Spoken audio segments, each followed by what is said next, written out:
So myself CH Lingamaya, lecturer in economics, Government Degree College, Kamareddy. So now I am going to discuss ordinal utility analysis. So today in that ordinal utility analysis we have to take two things. One is IC curve and second one is properties of IC curve. So first of all, we will take ordinal utility introduction part. So the introduction of ordinal utility.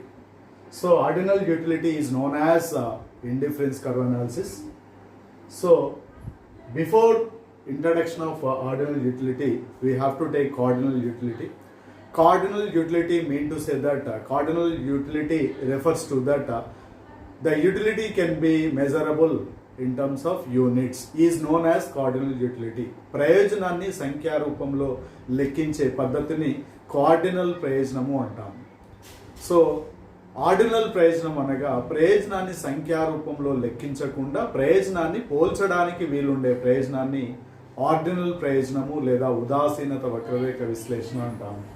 ప్రయోజనాన్ని సంఖ్యారూపంలో లెక్కించడానికి వీల్లేదు, ప్రయోజనాన్ని పోల్చడానికి వీలున్న ప్రయోజనాన్ని ordinal ప్రయోజనము అంటాము. Ordinal ప్రయోజన విశ్లేషణ మొట్టమొదటిసారి బ్రిటిష్ ఎకానమిస్ట్ ఎఫ్ఐ ఎడ్జ్వర్త్ అనే ఎకానమిస్ట్ 1881లో మ్యాథమెటికల్ ఫిజిక్స్ అనే పుస్తకం ఆధారంగా ఈ ఆర్డినల్ యూటిలిటీని ఆర్డినల్ యూటిలిటీ అనాలిసిస్ను మొట్టమొదట చెప్పడం జరిగింది. తర్వాత 1892లో ఇర్వింగ్ ఫిషర్ అనే ఎకానమిస్ట్ దీన్ని కొంత మేరకు డెవలప్ చేయడం జరిగింది. తర్వాత 1906లో పారిటో అనేటటువంటి ఎకానమిస్ట్ దీన్ని కొంత మేరకు డెవలప్ చేశాడు. ఫైనల్లీ 1939లో J R Hicks and R G D Allen కలిసి వాల్యూ అండ్ క్యాపిటల్ అనే పుస్తకం ఆధారంగా ఈ ఆర్డినల్ యూటిలిటీని డెవలప్ చేయడం జరిగింది. ప్రయోజనాన్ని సంఖ్యారూపంలో లెక్కించడానికి కాకుండా ప్రయోజనాన్ని పోల్చడానికి వీలుండే ప్రయోజనాన్ని ఆర్డినల్ ప్రయోజనము లేదా ఉదాసీనత వక్రరేఖ విశ్లేషణ అని చెప్పవచ్చును. మొట్టమొదట ఐసి కర్వ్ ఆర్ ఐసి రేఖ, ఇండిఫరెన్స్ కర్వ్ ఆర్ ఐసి రేఖ, ఉదాసీనత వక్రరేఖ అనగా ఏంటంటే సమాన సంతృప్తి స్థాయినిచ్చే రెండు వస్తువుల సముదాయాల బిందులను కలపగా వచ్చినటువంటి రేఖనే ఉదాసీనత వక్రరేఖ లేదా ఆర్డినల్ ప్రయోజన విశ్లేషణ అని పిలవడం జరిగింది. సో రెండో అంశం, దీంట్లో మొదటి అంశం ఐసి రేఖ, రెండో అంశం properties of IC curve, properties of indifference curve. So దీంట్లో వివిధ రకాలైనటువంటి ప్రాపర్టీస్ ఉన్నాయి. మొట్టమొదటి ప్రాపర్టీ ఏంటి అంటే ఉదాసీనత వక్రరేఖ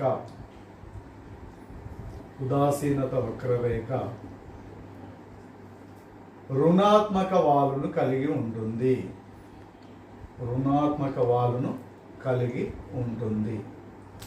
సో రుణాత్మక వాలును కలిగి ఉండడానికి ముఖ్యమైనటువంటి కారణం ఏంటంటే MRS X for why is equal to minus delta why by delta X.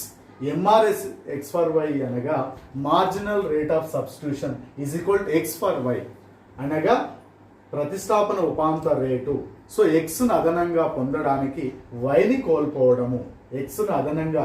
So here is we have to take one equation, MRS X for why is equal to minus delta why by delta X.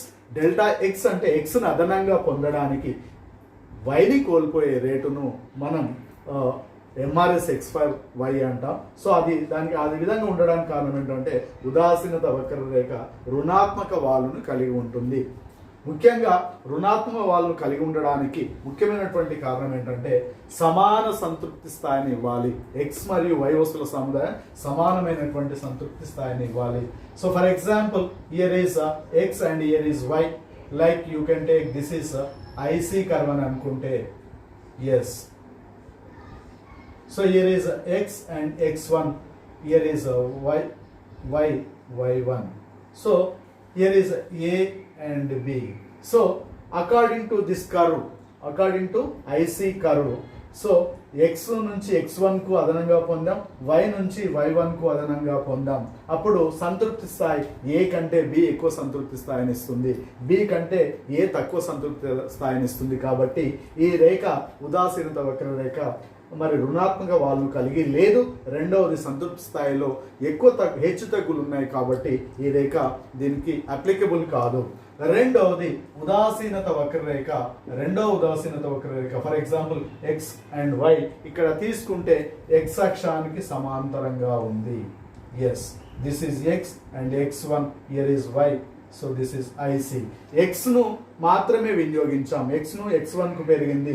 మరి సంతృప్తి స్థాయిలో ఏ నుంచి బికి కుడివైపు కదిలే కొద్ది B ఎక్కువ సంతృప్తి స్థాయిని ఇస్తుంది, ఎడమవైపు కదిలే కొద్ది ఏ తక్కువ సంతృప్తి స్థాయిని ఇస్తుంది. కాబట్టి సో ఇక్కడ వై వస్తువును వినియోగించడం లేదు కాబట్టి సముదాయంలో ఎక్స్ మరియు ఎక్స్ వస్తువులను మాత్రమే వినియోగిస్తున్నాం కాబట్టి ఈ రేఖ కూడా అప్లికబుల్ కాదు. మూడవది ఫర్ ఎగ్జాంపుల్ ఓవై అక్షానికి సమాంతరంగా ఉన్నప్పుడు దిస్ ఇస్ ఐసి. సో అప్పుడు yes Y one A and B. ఇక్కడ కూడా ఏ నుంచి బికి మూవ్ అవుతుంది. ఇక్కడ ఇంత ముందుకేమో ఎక్స్ వస్తువులను వినియోగించాం, ఇక్కడ వై వస్తువులను వినియోగించాం. కాబట్టి సంతృప్తి స్థాయిలో మార్పు అంటే సంతృప్తి స్థాయి మారింది, సంతృప్తి స్థాయి సమానంగా ఉండాలి, మారింది. కాబట్టి ఈ రేఖ కూడా అప్లికబుల్ కాదు. యాక్చువల్గా రుణాత్మక వాలును కలిగి ఉండాలి అని అనుకుంటే వాస్తవమైనటువంటి ఉదాసీనత వక్రరేఖ ఏ విధంగా ఉంటుందో మనం ఇప్పుడు చూద్దాం. సో ఫర్ ఎగ్జాంపుల్ ఇక్కడ ఉదాసీనత వక్రరేఖ రుణాత్మక వాలును కలిగి ఉండాలి అంటే for example X and y. X means x commodity, y means y commodity. Like this is IC curve.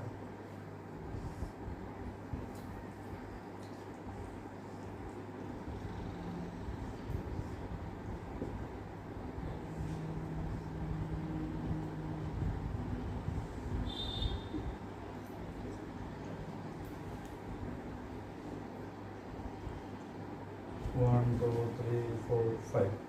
A, B, C, D, E. So the IC curve should be connecting of A, B, C, D, E points. So the IC curve should be X and Y group of commodity. It should be connecting A, B, C, D, E. So X మరియు Y వస్తువుల సముదాయాల బిందువులను ABCD అనే బిందువులను కలుపుతూ గీసినటువంటి రేఖనే IC రేఖ అంటాం. It should be రుణాత్మక వాలును కలిగి ఉంటుంది. ఇట్ షుడ్ బి నెగిటివ్ స్లోప్ను కలిగి ఉంటుంది. This is the first property of the indifference curve analysis. దీన్ని మొదటి ప్రాపర్టీగా మనం తీసుకుంటాం.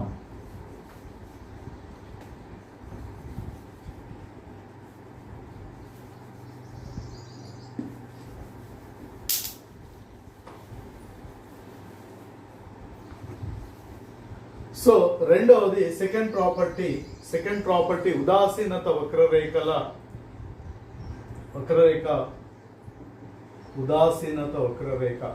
I will write in shortcut way. So IC రేఖ మూల బిందువుకు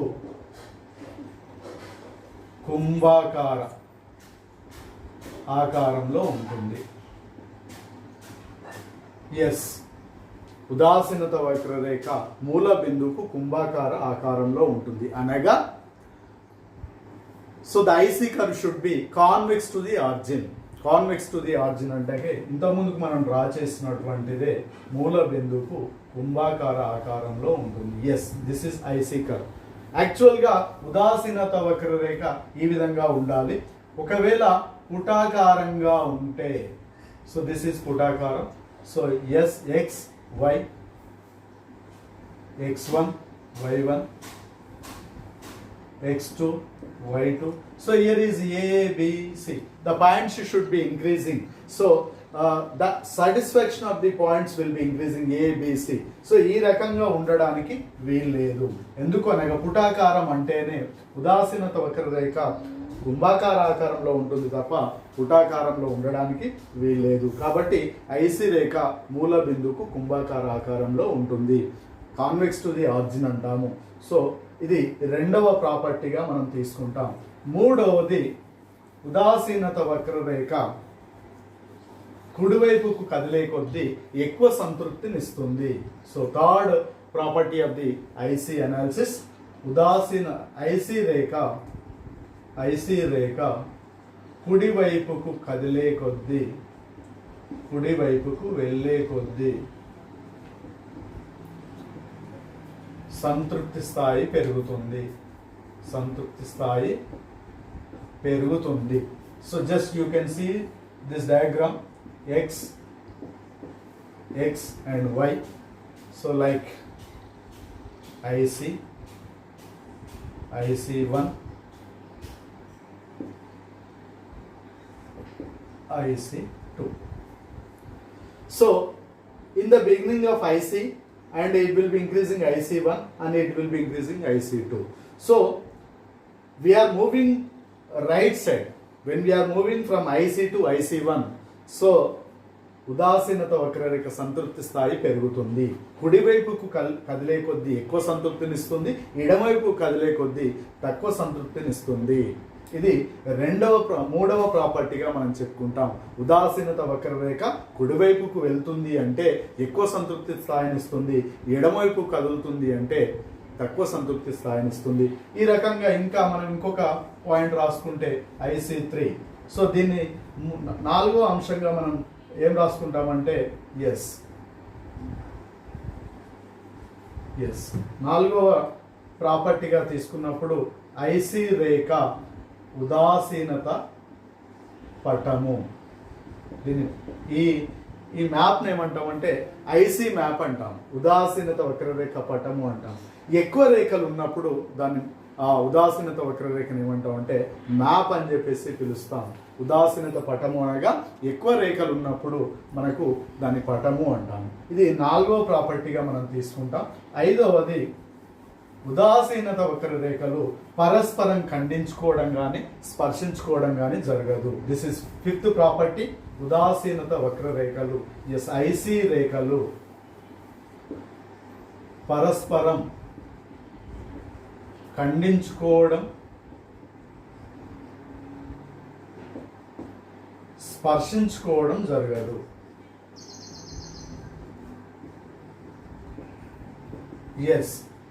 పరస్పరం ఖండించుకోవడం కానీ like this X and Y, this is IC and this is IC1. So here is A, B and C and D, E. ఒకసారి ఈ రేఖను చూస్తే IC1 వద్ద ఏ బిందువు వద్ద సంతృప్తి స్థాయి ఉంది, తర్వాత IC1 వద్దనేమో ఏ ఉంది, IC దగ్గర B ఉంది, ఇక్కడ తర్వాత ఐసి దగ్గర బి ఖండించుకున్న తర్వాత సి ఒక బిందువు ఉంది, తర్వాత ఇక్కడ IC1 వద్ద డి బిందువులు ఉన్నాయి. ఈ 4 బిందువులలో సంతృప్తి స్థాయిలు ఊరికే మారేటటువంటి అవకాశం ఉంటుంది. ఎప్పుడు కూడా ఐసి రేఖలు ఎక్కడ కూడా ఖండించుకోవడానికి వీల్లేదు.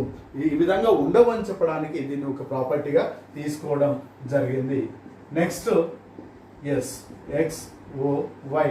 So like this is IC and this is IC1. So ఇక్కడ స్పర్శించుకోవడం అనేది జరిగే అవకాశం లేదు. సో అందుకే ఉదాసీనత వక్రరేఖలు అనేవి పరస్పరం ఖండించుకోవడం కానీ పరస్పరం స్పర్శించుకోవడం అనేది జరగదు. This is the fifth property of our indifference curve analysis. And next we can take sixth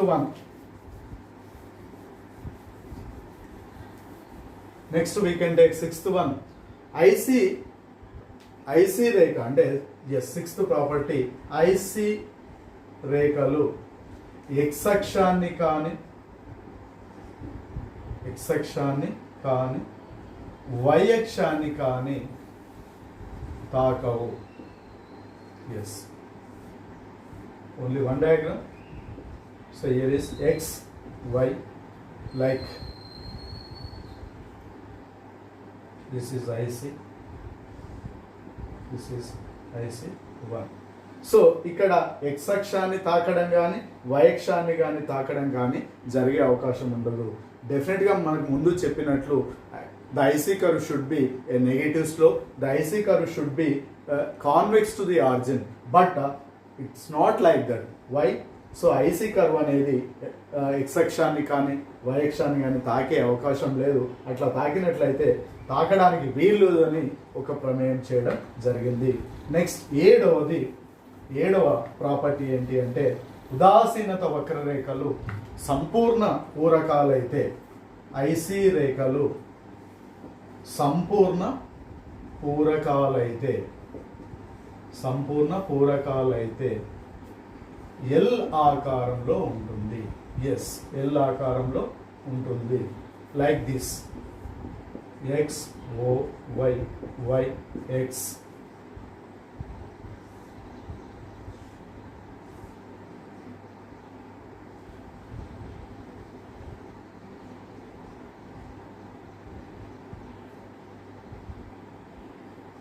So like this.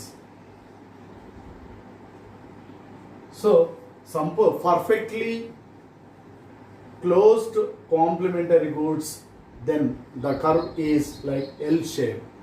And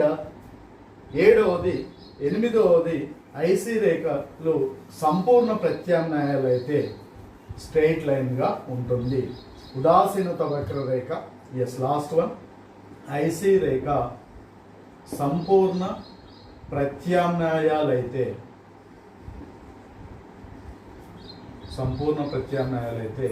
సరళ రేఖ ఆకారంలో ఉంటుంది. Just we can take here, yes this is IC curve.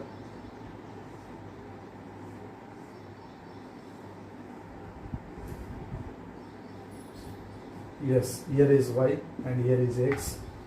So yes,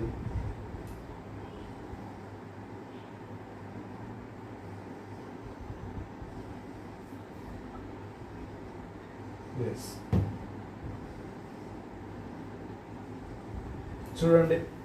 so this is A, B, C, D, E, F, G.